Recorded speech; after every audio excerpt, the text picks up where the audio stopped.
எல்லோருக்கும் வணக்கம் நண்பர்களே. காலையிலிருந்தே ஸ்டாக் மார்க்கெட் சரியில்லை. இருந்தாலும் ஒரே ஒரு உருப்படியான விஷயம் இன்னைக்கு என்னன்னு பார்த்தீங்கன்னா, 24,000க்கு மேலே நிஃப்டி க்ளோஸ் ஆனதான். 86 பாயிண்ட் இறங்கியிருக்கு. இருந்தாலும் சென்டிமெண்ட்டாக 24,000க்கு மேலே க்ளோஸ் ஆயிருக்கு. அதான் ஒரு நண்பர் சொல்கிறாரு, இன்னைக்கு மார்க்கெட் சிகப்பாக தான் இருக்குது, இருந்தாலும் என் போர்ட்ஃபோலியோ பச்சையாக இருக்குன்னா அது ஒரே காரணம் தான். இந்த கேம் ஷேர் அப்படின்றது ஒரே தூக்கிடுச்சு அப்படின்ற மாதிரி சொல்கிறாரு. அதாவது இது இன்னைக்கு மட்டும் ஏறினதில்லை, கடந்த மார்ச் மாதத்துலேருந்து கணக்கு போட்டோம்னு வச்சிங்களேன், கடந்த 1.5 மாதத்துக்கு கணக்கு போட்டோம்னா அப்போ 30% ஏறி இருக்கு. அந்த 30%ல் 9.5% என்பது இன்னைக்கு ஒரே நாளில் ஏறி இருக்கு. எதுக்காக இந்த கேம்ஸ் என்ற பங்கு 9.5% ஏறி இருக்கு அப்படின்னா, அவங்க ரிசல்ட் நல்லா கொடுத்துருக்காங்க. அவங்களுடைய சேல்ஸ் என்பது வரலாறு காணாத அளவில் இருந்ததுனால தான் இன்னைக்கு 9% ஏற்றி விட்டுன்றாங்க. எது உங்கள் ஊரில் வரலாறு காணாத பாரு, ஏற்றி விடணும்னு சொன்னால் ஏற்றி விட்டுருங்க. அது எப்படி வரலாறு காணாத சேல்ஸ் அப்படின்னு சொல்கிறாங்க அப்படின்றது புரியல. அதாவது அந்த பங்கு இதுக்கு முன்னாடி 390 கோடி என்பதெல்லாம் போன குவார்ட்டர்லிலேயே அச்சீவ் பண்ணிட்டான். இப்போ அவங்க 395 கோடி சேல்ஸ் மற்றும் அதனுடைய லாபம் என்பது போன குவார்ட்டரில் என்ன லாபம் பண்ணியிருந்தாங்களோ அதே 125 கோடி இப்படி பண்ணியிருக்காங்க. இருந்தாலும் மார்க்கெட்டில் இந்த ஸ்டாக்கை பாராட்டி இன்னைக்கு 9.5% ஏற்றி விட்டுருக்காங்க. இந்த பங்கு ஏற்கனவே சூப்பராக போன வருஷம் சம்பாரிச்சு கொடுத்த பங்கு, தன்னுடைய லோவிலிருந்து அருமையாக ஒரு 35% சம்பாரிச்சு கொடுத்த பங்கு ஒரு ரவுண்டு தான் போயிருக்கான். அருமையாக கீழே விழுந்துட்டு ஒரே ரேட்லேயே சுற்றிக்கிட்டு இருந்தான். ஸோ இதெல்லாம் ஸ்மார்ட் மணி கான்செப்டுக்காரங்களுக்கு அல்வா குட்டி மாதிரி ஒரு அருமையான செட்டிங். இந்த செட்டிங்க்கு அப்புறம் மிக குறுகிய நாட்களில் ஒரே மாதத்தில் இப்படி மறுபடியும் 30% சம்பாரிச்சு கொடுத்துருக்கு. அதுக்கு Q4 ரிசல்ட்டு ஒரு காரணம். இதுக்கு தான் லாபம் வந்துருச்சுன்னா துண்டை காணம் துணியை காணம்னு ஓடிடணும் அப்படின்னு சொல்லுவாங்க. அதாவது இந்த வோல்டாம் டிரான்ஸ்ஃபார்மர்ஸ் அப்படின்ற பங்கு பார்த்தீங்கன்னா மிக கடுமையாக போராடி 2 வருஷத்துக்கு முன்னாடி இருந்த ஹையை திரும்பி பிடிச்சான். கீழே 6,000 வரைக்கும் போயிட்டு, ஏங்க ஒரு வருஷத்துக்குள்ளே பணத்தை டபுள் பண்ணி விட்டா பத்தாதா அப்படின்ற மாதிரி இந்த 2026 ஆல்மோஸ்ட் ஒரு 7,000க்கு பக்கத்தில் சுற்றிக்கிட்டு இருந்தது. கடைசியில் பார்த்தா அவன் ஏறிய வேகத்தை பார்த்துட்டு உலகமே ஆடி போச்சு. 13,000 வரைக்கும் மேலே போயிட்டு இன்னைக்கு ஒரே நாள் ஜஸ்ட் 1 டே சிங்கிள் டேல 18% என்பது டவுன் ஆயிருக்கு. ஏன் டவுன் ஆயிருக்கு அப்படின்னா, அவங்க வெளியிட்டிருக்கக்கூடிய ரிசல்ட்டில் அவங்களுடைய லாபம் என்பதை பாதியாக அவங்களுக்கு பெருசாக எங்கேயும் அடி வாங்கலை. அவங்க எப்பவும் செய்யக்கூடிய சேல்ஸ் 617, அதே மாதிரி ஆப்ரேட்டிங் ப்ராஃபிட் மார்ஜின் என்பது குறைஞ்சிருக்கு. அது போக அவங்களுக்கு எப்போவுமே ஒவ்வொரு குவார்ட்டர்லேயும் அதர் இன்கம் அப்படின்றது வந்துக்கிட்டு இருக்கும். அது இந்த தடவை காணோம், அதுவும் -10 அப்படின்னு போட்டதுனால அதனுடைய லாபம் என்பது 48 கோடியாக அப்படியே பாதியாக குறைஞ்சிருச்சு. அதெல்லாம் எங்களுக்கு தெரியாது. மேலே ஏறினா இறக்குவோம் அப்படின்ற கான்செப்டில் இறக்கி விட்டாங்களே என்னன்றது தெரியல. பட் இந்த பங்குமே சாதாரண நாள் கிடையாது. போன வருஷமும் ஒரு 60% சம்பாரிச்சு கொடுத்துட்டு, ஆனால் இது ஸ்மார்ட் மணி கான்செப்டுக்காரங்களால மறுபடியும் பிடிச்சிருந்துக்க முடியுமான்னு தெரியல. ஒரு சின்ன கேப் என்பது வச்சுக்கிட்டு அங்கிருந்து மேலே போயிட்டான். கீழே வந்தவன் ஒரு 6,000 வரைக்கும் வந்துட்டு போயிருந்தா பல பேர் மறுபடியும் இன்னொரு ரவுண்டு போய் சம்பாரிச்சிருப்பாங்க. அதனால தான் ஒரு நண்பர் என்ன பண்ணாரு, காற்றுள்ள போதே தூற்றிக்கொள் அப்படின்ற மாதிரி எப்படி தான் இந்த ஓலா எலக்ட்ரிக்கெல்லாம் மனுஷன் தைரியமாக ஆவரேஜ் பண்ணாருன்னு தெரியல. ஒரு வழியாக ஆவரேஜ் பண்ணி சமீபத்தில் நான் ப்ராஃபிட்டுக்கு வெளியே வந்துட்டேன். கரெக்டாக 200 டேஸ் மூவிங் ஆவரேஜை தொடும் பொழுது அவர் லாபத்துக்கு வெளியே வந்துட்டாப்ல. அதுக்கப்புறம் தற்போது இந்த பங்கு ஆல்மோஸ்ட் 20% என்பது கிராஷ் ஆயிடுச்சு. பட் இந்த ஓலா எலக்ட்ரிக் அப்படின்ற பங்கு லாபம் செய்யாத பங்காக இருந்தாலும் தன்னுடைய சக்திக்கு அப்பப்போ பணம் என்பது சம்பாரிச்சு கொடுத்துக்கிட்டே இருக்கு. 2025 போன வருஷத்தில் என்ன பண்ணான்னா ஒரு 80% தன்னுடைய லோலிருந்து ஏறினான். அதுக்கப்புறம் ஒன்றும் பெருசாக வருமானம் என்பது இல்லை. அப்புறம் இந்த 2026 ஒரு 20 ரூபாயில் போய் விழுந்துட்டான். 20லேருந்து மறுபடியும் 40 ரூபா, மறுபடியும் ஒரு 100% சம்பாரிச்சு கொடுத்துட்டு மறுபடியும் கீழே விழுந்துடுச்சு. எப்படியோ அந்த நண்பர் எஸ்கேப் ஆகி ஓடினதுக்கப்புறம் இந்த பங்கு தற்போது 20% வீழ்ச்சி என்பதில் இருக்குது. நண்பர்களே, இன்றைய தேதியில் எந்த செக்டரில் அதிகமான ஒரு ஃபோக்கஸ் இருக்குது அப்படின்னு பார்த்தீங்கன்னா ஆட்டோ செக்டர் தான். காரணம், போன மாதம் அவங்க வெளியிட்டு இருந்த சேல்ஸ் நம்பர்ஸ். அதில் இந்த sector leader Mahindra and Mahindra பங்கு Q4 ரிசல்ட்டையும் காரணமாக வச்சுக்கிட்டு, இந்த ஆட்டோ சேல்ஸையும் காரணமாக வச்சுக்கிட்டு இன்றைக்கி ஒரு 3.5% பாசிட்டிவ் க்ளோஸ். மாருதி சுசுகினால கூட இன்னைக்கு மேல் நோக்கி வர முடியல. ஆனால் மஹிந்திரா அண்ட் மஹிந்திரா இன்னைக்கு ஒரு 3.5% ஏறிருக்கு. ஸோ இதனால் மறுபடியும் ஆட்டோ செக்டர் ஒரு ஃபோக்கஸ் என்பதில் வந்திருக்கு. அதே மாதிரி நண்பர்களே, இந்த சிஎஸ்சி அப்படின்ற பங்கு நல்ல டிவிடெண்ட் கொடுக்கக்கூடிய அருமையான ஒரு பங்கு. இப்போ சமீபத்தில் 2025 ஒரு 120 ரூபா பக்கத்தில் வந்து விழுந்தது. பல பேர் வந்து அடடா போச்சே, சான்ஸ் போச்சே அப்படின்ற மாதிரி நினச்சிக்கிட்டு இருப்பாங்க. ஏன்னா அந்த 120 ரூபாயிலிருந்து அருமையாக டிவிடெண்ட் கொடுக்கக்கூடிய பங்கு தன்னுடைய பழைய ரேட்டு 200 ரூபா அப்படின்ற 2024 ரேட்டுக்கு வந்திருக்கு. இனி நிறைய பேர் என்ன நினைப்பாங்க, போன வருஷம் மட்டும் எல்லாத்துக்கும் ஒரு வாய்ப்பு கொடுத்தீங்கல்ல, இந்த வருஷம் இன்னொரு முறை குப்புற விழுந்தீங்கன்னா என்ன கெட்டு போச்சா அப்படின்ற மாதிரி பல பேர் யோசிச்சுக்கிட்டு இருப்பாங்க. ஸோ இந்த பங்கு தன்னுடைய உச்சியிலிருந்து திரும்ப இன்னொரு முறை கீழே விழுகிறதா அல்லது தொடர்ந்து மேலே போகுதா அப்படின்றது பொறுத்திருந்தான் பார்க்கணும். ஆக மொத்தம் 2 வருஷம் கழித்து தன்னுடைய சாதனையை மீட்டெடுத்திருக்கு. 2024 ஒரு நல்ல அருமையான ஹை 200 ரூபா பக்கத்தில், அதுக்கப்புறம் வெறும் 120 ரூபாயில் விழுந்துடுச்சு. அதுக்கப்புறம் இப்போ மறுபடியும் 200 ரூபா வந்திருக்குன்னா ஸ்டாக் மார்க்கெட் ஒரு அக்ஷய பாத்திரம் என்று சொல்கிறதுல எந்த விதமான மாற்று கருத்தும் கிடையாது. ஆமாங்க, இப்போ திரும்பி வந்துடுச்சு. அப்போ இவ்வளவு நாள் வாங்கின டிவிடெண்ட் எல்லாம் ஃப்ரீ தானே. இனி இந்த இடத்துல பல பேர் என்ன வேணாலும் டெசிஷன் எடுப்பாங்க, தொடர்ந்து வச்சிருக்கிறதா இல்லை வெளியே வரதா என்ன அப்படின்ற மாதிரி அவங்க ஈஸியாக டெசிஷன் எடுக்க முடியுது பாருங்க.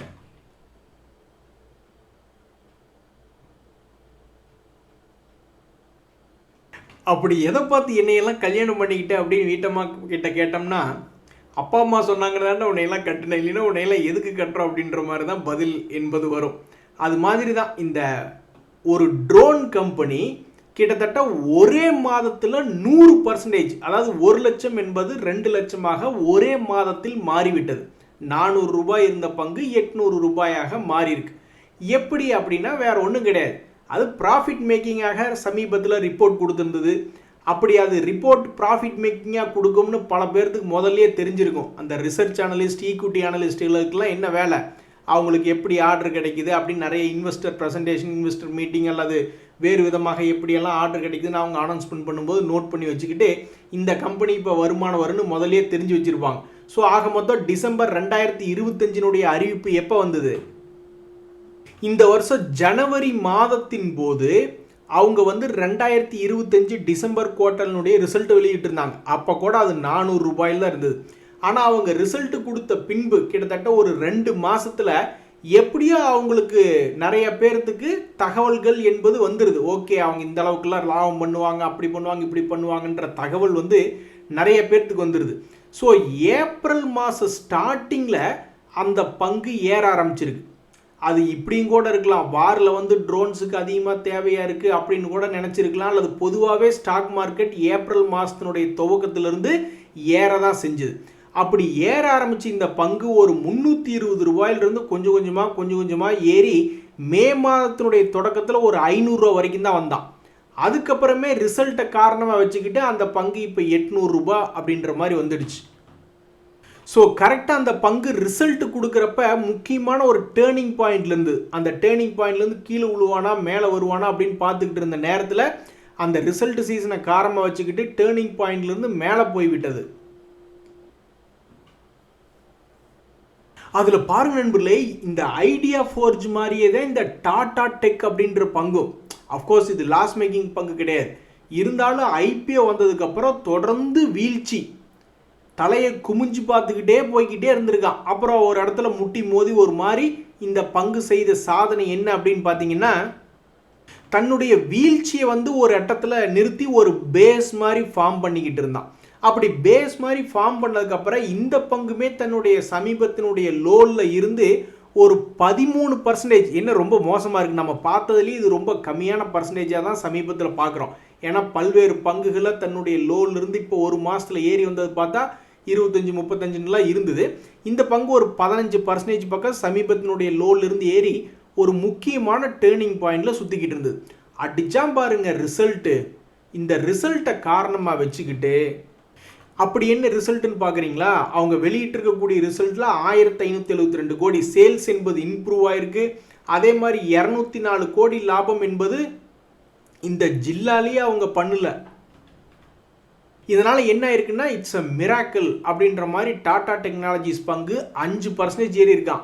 அந்த 5% வந்து பல்வேறு கம்பெனிகள் லோலிருந்து ஏறுறது பெரிய விஷயம் கிடையாது. ஏன்னா பல்வேறு பங்குகள் லோலிருந்து ஏறது உண்டு.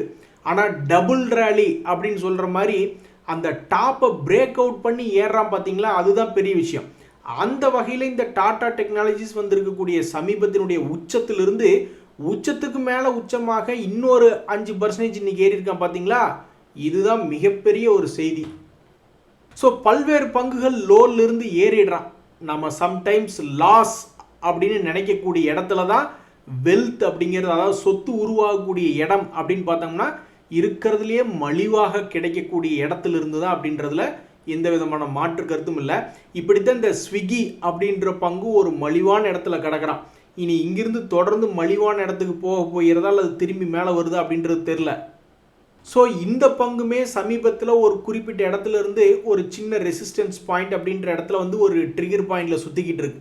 இவனுடைய ரிசல்ட் வரும்பொழுது இவனுக்கும் இது மாதிரி ஒரு பெரிய மலர்ச்சி கிடைக்குமா, மகிழ்ச்சி கிடைக்குமா அல்லது வீழ்ச்சியா என்பது பொறுத்து இருந்தால் பார்க்கணும்.